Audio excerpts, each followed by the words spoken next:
Good morning. No answer to my good morning. What happening?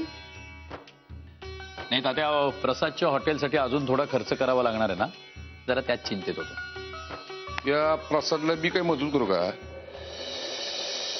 तुमच्या बोलण्यातच प्रांजळपणा जाणवतोय तात्या, पण मी आमच्या कांताच्या बोलण्याचा विचार करतोय. त्यातही तथ्य आहे असं मला वाटतं. म्हणजे बघा, या भाईची इतकी कटकट चालू असताना प्रसादला पुन्हा हॉटेलात पाठवावं का, याबद्दल मी जरा साशंक आहे. तो चोरगेस आहे. प्रसादला ते करायचं म्हणल्यानंतर जगाची रीत शिकून घ्यावीच लागणार आहे. आता त्याला हॉटेल काढायचं म्हणल्यावर त्याला म्हणावं आमच्या चिरंजीवचं काय पण ऐकू नको. अहो, हॉटेल काढायचं म्हणलं की तत्वानं धंदा होत नाही, थोडी लबाडी करावी लागते. हे आमच्या चिरंजीवचं डोकं म्हणजे तिरपाकडे.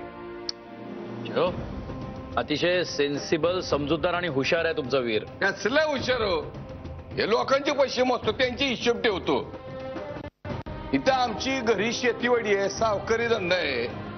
ते नाही, मस्ती आली यांच्या अंगात. तुम्ही म्हणताय ते बरोबर आहे तात्या, पण मला काय वाटतं, आपण आपली मदत लादायचीच कशाला पोरांवर? त्यांना त्यांच्या मताने जगू देत की, त्यांचे निर्णय घेऊ देत, चुकू देत, शिकू देत, इंडिपेंडंट बनू देत.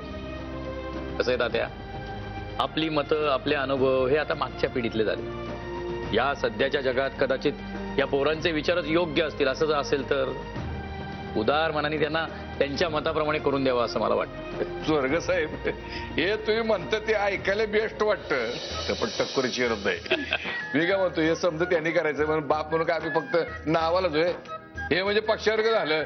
म्हणजे त्या पोराबाळांना जन्माला घालायचं, त्यांना मोठं करायचं, खाऊपिऊ घालायचं, आणि पंख फुटले की त्यांना म्हणायचं चला निघा आता, तुम्हाला आमची गरज नाही, आम्हाला तुमची गरज नाही, वी डोंट केअर, चला उडा.